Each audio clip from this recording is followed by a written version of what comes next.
السلام عليكم ورحمة الله وبركاته بسم الله الرحمن الرحيم الحمد لله رب العالمين والصلاة والسلام على رسول الله وعلى آله وصحبه أجمعين أما بعد പ്രിയപ്പെട്ട കുട്ടികളെ, 4ാം ക്ലാസ്സിലെ തജ്വീദ് നമ്മളിങ്ങനെ പറഞ്ഞുകൊണ്ടിരിക്കുകയാണ്. തജ്വീദ് നമുക്കറിയാമല്ലോ, കേവലം ഏതെങ്കിലും വിഷയങ്ങൾ പഠിക്കുന്നത് പോലെയല്ല നമ്മൾ പഠിക്കേണ്ടത്, മറിച്ച് ഖുർആൻ ശരിക്കും ഓതാനും പഠിക്കാനും വേണ്ടിയാണ്. അതിലിപ്പോൾ 7ാമത്തെ പാഠം നമ്മൾ കുറച്ച് പറഞ്ഞു കഴിഞ്ഞു. അൽ ഇദ്ഗാമു ബിഗുന്ന. എന്താ ഇദ്ഗാം എന്ന് പറഞ്ഞു കഴിഞ്ഞാൽ? ലയിപ്പിക്കുക, അല്ലേ? ഒരു അക്ഷരം മറ്റൊരു അക്ഷരത്തിലേക്ക് ലയിപ്പിക്കുക. അത് ഞാൻ കഴിഞ്ഞ ക്ലാസ്സിൽ ഞാൻ പറഞ്ഞു തന്നിരുന്നു. ഇദ്ഗാമിൻ്റെ അക്ഷരങ്ങൾ അതിന് മുമ്പത്തെ ക്ലാസ്സിലും പറഞ്ഞിട്ടുണ്ട്, എന്നാലും ഓർമ്മിപ്പിക്കുകയാണ്. ഇദ്ഗാമിൻ്റെ അക്ഷരങ്ങൾ 6 അല്ലേ? യാ റ മീം ലാവ് വാവ് നൂന് യർമലൂൻ, അല്ലേ? ഈ 6 അക്ഷരങ്ങളാണ് ഇദ്ഗാമിൻ്റെ അക്ഷരങ്ങൾ. ഈ 6 അക്ഷരങ്ങളുടെ മുന്നിൽ സാക്കിനായ നൂനോ തൻവീനോ വന്നു കഴിഞ്ഞാൽ അതിനെന്ത് ചെയ്യണം? ഇദ്ഗാം ചെയ്ത് ഉച്ചരിക്കണം. ഇപ്പോൾ ഉദാഹരണം നോക്കിയിട്ട് ഇവിടെ ഞാൻ ഒന്നുകൂടെ ഓർമ്മിപ്പിക്കുന്നേ ഉള്ളൂ കേട്ടോ. കഴിഞ്ഞ ക്ലാസ്സിൽ ഞാൻ പറഞ്ഞിട്ടുണ്ട്.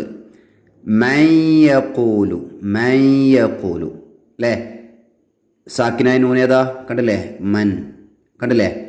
അപ്പോൾ യാ എന്നുള്ളത് ഇദ്ഗാമിൻ്റെ അക്ഷരമാണ്. അപ്പോൾ നമ്മൾ ഉച്ചരിക്കാൻ എങ്ങനെയാണ്? ആ നൂനിനെ യായിലേക്ക് ലയിപ്പിച്ചു. മയ്യഖൂൽ മയ്യഖൂൽ എന്നൊന്നും പറയണ്ട. മയ്യഖൂലു എന്നഖൂലു, ഒരു നൂന് മറ്റൊരു നൂനിലേക്ക് ലയിപ്പിച്ചില്ലേ? മിമ്മാലിൻ മിമ്മാലിൻ, കണ്ടില്ലേ? ഓക്കെ. എന്നിട്ട് നമ്മൾ കഴിഞ്ഞ ക്ലാസ്സിൽ നമ്മൾ പറഞ്ഞത് ഇദ്ഗാമിൻ്റെ മറ്റൊരു ഇനമായ ഇദ്ഗാമും ബിഗുന്ന. എന്താ സംഭവം? യാ നൂന് മീമ് വാവ് യൻമു എന്ന് പറയാൻ നമുക്ക് വേണമെങ്കിൽ ഒന്നിച്ച് കിട്ടാൻ ഇതിലേതെങ്കിലും ഒന്ന്, ഏതെങ്കിലും ഒന്ന് സുക്കൂനെ നൂൻ്റെയും തൻവീനെയും രാഗത്തോടെ ശേഷമുള്ള അക്ഷരവുമായി ലയിപ്പിച്ച് ഒരക്ഷരമായി ഉച്ചരിക്കണം. അതിൻ്റെ ഉദാഹരണങ്ങളൊക്കെ നമ്മൾ പറഞ്ഞിട്ടുണ്ട് കഴിഞ്ഞ ക്ലാസ്സിൽ. ഞാനതങ്ങോട്ട് ഓടിച്ചു പോകുന്നുള്ളൂ. ഇനി നമുക്ക് ഈ പേജ് നോക്കാം. അൽ ഇദ്ഗാമു ബിഗുന്ന, അൽ ഇദ്ഗാമു ബിഗുന്ന. ഇപ്പോൾ നോക്കിയാട്ടെ, അന്നൂനു സാക്കിന ഒരു കോളത്തിൽ കണ്ടില്ലേ? പിന്നെ തൻവീൻ. നമ്മുടെ വിഷയം അതാണല്ലോ, സാക്കിനായ നൂനോ തൻവീനോ. നമ്മൾ പറഞ്ഞിരുന്നു 4 അക്ഷരങ്ങളാണ് ഇദ്ഗാമും ബിഗുന്നയുടെ അക്ഷരങ്ങൾ. യാ നൂന് മീമ് വാവ്, അല്ലേ? അത് സെൻറ്ററിൽ കൊടുത്തിട്ടതാ. ഇനി ഇവിടെ നോക്കൂ നിങ്ങൾ. മയ്യഖൂലു മയ്യഖൂലു, അവിടെ സാക്കിനായ നൂനിൻ്റെത് നമ്മൾ കഴിഞ്ഞ പാഠത്തിൽ പറഞ്ഞു. ഇവിടെ നോക്കുക. വുജൂഹു യൗമഇദിൻ വുജൂഹു, കണ്ടല്ലേ? അവിടെ തൻവീൻ വന്നു. എവിടെയാണ് തൻവീൻ? ഇതാ തൻവീൻ എന്ന് പറഞ്ഞു കഴിഞ്ഞാൽ ഇവിടെ കണ്ടില്ലേ നിങ്ങൾ? വുജൂഹുൻ, കണ്ടില്ലേ? അപ്പോൾ തൻവീനു ശേഷം യാ വന്നു. യാ എന്തിൻ്റെ അക്ഷരമാണ്? ഇദ്ഗാമിൻ്റെ അക്ഷരമാണ്. അപ്പോൾ അവിടെ നമ്മൾ എന്ത് ചെയ്യണം? ഒന്ന് രാഗത്തോട് ഉച്ചരിക്കണം. എങ്ങനെ? വുജൂഹു യൗമഇദിൻ വുജൂഹു യൗമഇദിൻ, കണ്ടില്ലേ? അടുത്ത് നോക്കിയട്ടെ. എന്നഖൂലു എന്നഖൂലു, അവിടെ നൂനിനെ മറ്റൊരു നൂനിലേക്ക് ഇദ്ഗാം ചെയ്തു. ഇനി അടുത്ത് നോക്കിയട്ടെ. തൻവീനാണ്. യൗമഇദിൻ നാഇമ യൗമഇദിൻ നാഇമ യൗമഇദിൻ, ഇതിന് തൻവീൻ വന്നില്ലേ? വന്നു. ശേഷം വന്നത് ഏതാ? നൂന് എന്നുള്ള അക്ഷരം, അല്ലേ? അപ്പോൾ യൗമഇദിൻ നാഇമ. ഇവിടെ നോക്കിയേന് മിമ്മാലിൻ, അതേപോലെ തന്നെയാണ്. ഇവിടെ നോക്കൂ. നിഅ്മതം മിന്ന. ഈ 4 അക്ഷരങ്ങൾ പഠിക്കണം കേട്ടോ, ഓർമ്മ വേണം, എന്നാലേ ഇത് മനസ്സിലാവും. നിഅ്മതം മിന്ന, നിഅ്മതം മിന്ന. കണ്ടില്ലേ? ഇനി നമ്മൾ ശ്രദ്ധിക്കേണ്ട മറ്റൊരു കാര്യം, ഇദ്ഗാമിൻ്റെ അക്ഷരങ്ങളായ, അവിടെ എഴുതി വെച്ച നിങ്ങൾ ടെക്സ്റ്റ് ബുക്കിൽ നോക്കണേ, വാവ് യാ, വാവും യാവും, വാവും യാവും, ഇത് ഇദ്ഗാമിൻ്റെ അക്ഷരങ്ങളല്ലേ? അതെ. എന്നീ അക്ഷരങ്ങളുടെ മുന്നിൽ സുക്കൂൻ നൽകപ്പെട്ട നൂന് ഒരേ പദത്തിലായിക്കൊണ്ട് വരികയാണെങ്കിൽ അവിടെ ഇദ്ഗാമും ബിഗുന്ന അല്ല ചെയ്യേണ്ടത്, ഇൽഹാറാണ് ചെയ്യേണ്ടത്. വ്യക്തമായി ഉച്ചരിക്കണം. അത് ഖുർആനിലെ 3-4 സ്ഥലങ്ങളിൽ മാത്രമേ ഉള്ളൂ. ഉദാഹരണം നോക്കിയിട്ട് ഇവിടെ ഇതുണ്ടല്ലേ,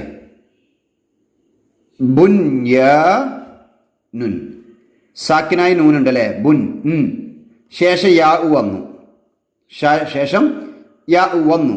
യാ ഇദ്ഗാമിൻ്റെ അക്ഷരമല്ലേ? അത് നിങ്ങൾക്ക് മനസ്സിലാകുന്നുണ്ടല്ലോ, ഇദ്ഗാമിൻ്റെ അക്ഷരമാണ്. പക്ഷെ അത് ഒരേ പദത്തിലാണ് വന്നത്, വ്യത്യസ്ത പദത്തിലല്ല വന്നത്. ഇവിടേക്ക് വന്നത് എങ്ങനെയാണ്? ഇപ്പോൾ മയ്യഖൂൽ വേറെ പദമാണ്, നൂന് വേറെ യാ വേറെ അല്ലേ? പക്ഷെ ഇവിടെ വന്നിട്ടുള്ളതോ നൂനും യാവും ഒരേ പദത്തിലാണ്. അപ്പോൾ മുയ്യാനൊന്നും ഓതാൻ പാടില്ല, ബുൻയാനുൻ. എങ്ങനെ? ബുൻയാനുൻ. ഇവിടെ നിങ്ങൾ നോക്കൂ, സിൻവാനുൻ, സിൻവാൻ. വാവ് എന്താണ്? ഇദ്ഗാമിൻ്റെ അക്ഷരമാണ്. നൂനിന് ശേഷം വാവ് വന്നു, ഒരേ പദത്തിലാണ് വന്നത് അല്ലേ? സിൻ വാൻ അങ്ങനെയല്ല വന്നത്, പിന്നെന്താണ്? സിൻ വാൻ, ഒറ്റ പദമാണ്, ഒരു പദത്തിലായിട്ട് വന്നത്. ഒരേ പദത്തിലായാളാണ് കേട്ടോ, അല്ലെങ്കിൽ മാറ്റം വരും. ഇപ്പം അല്ലേ മിംവലി, മിംവലി, അത് 2 പദമാണ്. ഇനി നോക്ക്, ഖിൻവാനുൻ, നൂനും വാവും ഒരേ പദത്തിലായി വന്നു. അപ്പം അവിടെ ഇൽഹാറാണ് ചെയ്യേണ്ടത് അല്ലേ? വ്യക്തമായി ഉച്ചരിക്കുകയാണ് വേണ്ടത്. ഖിൻവാനുൻ, ഖിൻവാനൊന്നും ഉച്ചരിക്കാൻ പാടില്ല. നിങ്ങൾ ആലോചിക്കും, സാക്കിനായ നൂന് വന്ന് പിന്നെ അവിടെ വാവ് വന്ന്, അപ്പോൾ ഇദ്ഗാമും ബിഗുന്നല്ലേ? അല്ല, പിന്നെന്താണ്? അവിടെ ഇൽഹാറിൻ്റെ രൂപമാണ് വരിക. നോക്കിയട്ടെ, അദ്ദുന്യ ഒരേ പദമാണ്, ഒരേ പദത്തിലായിട്ടാണ് വന്നത്. ശരിയല്ലേ? അപ്പോൾ അത് ശ്രദ്ധിക്കണം, ഒരേ പദം എന്നുള്ളത് ഓർമ്മ വരണേ, ഒരേ പദമാണ് എന്നുള്ളത് ഓർമ്മ വരണം. ഇനി നിങ്ങൾക്കുള്ള പണിയാണ് ഇന്നത്തത്. 1, ഇദ്ഗാമും ബിഗുന്നയുടെ അക്ഷരങ്ങൾ എത്ര ഏതെല്ലാം ഞാൻ പറഞ്ഞു തന്നിട്ടുണ്ട്, നിങ്ങൾ എഴുതുക. ഇദ്ഗാമിൻ്റെ അക്ഷരങ്ങൾക്ക് മുമ്പ് നൂനിനെ ഇൽഹാർ ചെയ്യുന്നത് എപ്പോൾ? അതിപ്പോൾ ലാസ്റ്റ് ഞാൻ പറഞ്ഞു, ആ ഭാഗം വായിച്ചു നോക്കുക, എന്നിട്ട് എഴുതുക. താഴെ കൊടുത്തിട്ടുള്ള ആയത്തുകളിൽ ഇദ്ഗാമും ബിഗുന്നയുള്ള സുക്കൂൺ നൽകപ്പെട്ട നൂനിൻ്റെയും തൻവീൻ്റെയും അടിവരയിട്ട് കാരണം വിവരിക്കുക. ഈ ആയത്ത് നോക്ക്, യാ അയ്യുഹല്ലദീന ആമനൂ ലാ യസ്ഖർ ഖൗമും മിൻ ഖൗമിൻ അസാ അൻ യകൂനൂ ഖൈറൻ മിൻഹും വലാ നിസാഉം മിൻ നിസാ. കണ്ടല്ലേ ആയത്ത്? നിങ്ങൾ ചെയ്യേണ്ടത് ആദ്യം എന്ത് ചെയ്യുക, നൂനു സാക്കിന, ഇദ്ഗാമിൻ്റെ അക്ഷരം, ഇദ്ഗാമിൻ്റെ ഇനം എന്ന് പറഞ്ഞിട്ട് ഒരു കോളുണ്ടാക്കുക, ആദ്യം ചെയ്യേണ്ടത്. എന്നിട്ട് ഈ ആയത്തിൽ എവിടെയെങ്കിലും നൂനു സാക്കിന ഉണ്ടോ എന്ന് നോക്കുക. നൂനു സാക്കിന ഉണ്ടോ എന്ന് നോക്കുക. ഉണ്ട്. ഇദ്ഗാമിൻ്റെ അക്ഷരമുണ്ടോ നോക്കുക. നൂനു സാക്കിനില്ലേ? ഉണ്ടല്ലോ, ഉണ്ട്. എവിടെ? അയ്യകൂനു, കണ്ടില്ലേ? വേറെടെങ്കിലും ഉണ്ടെങ്കിൽ നിങ്ങൾ കണ്ടുപിടിക്കണേ. ഇത് ഞാനിപ്പോൾ പെട്ടെന്ന് കണ്ടുപിടിച്ചാണ്. അയ്യകൂനു, നൂനു സാക്കിനുണ്ട്. അപ്പോൾ ഇവിടെ നൂനു സാക്കിനയുടെ താഴത്ത് അൻ എന്ന് എഴുതുക. പിന്നെ സാക്കിനായി നൂന് ശേഷം ഏതക്ഷരം വന്നത്?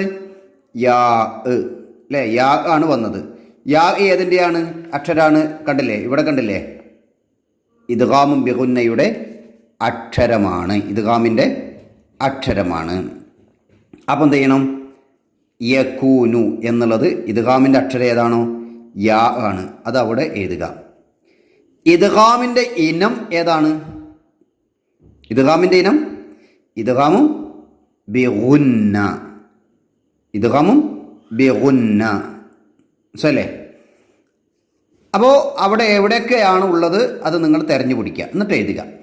എന്നിട്ട് അടുത്ത പേജിൽ തൻവീൻ, ഇദ്ഗാമിൻ്റെ അക്ഷരം, ഇദ്ഗാമിൻ്റെ ഇനം. നമ്മൾ സാക്കിനായി നൂന കണ്ടത്, ഇനി തൻവീൻ അല്ലേ?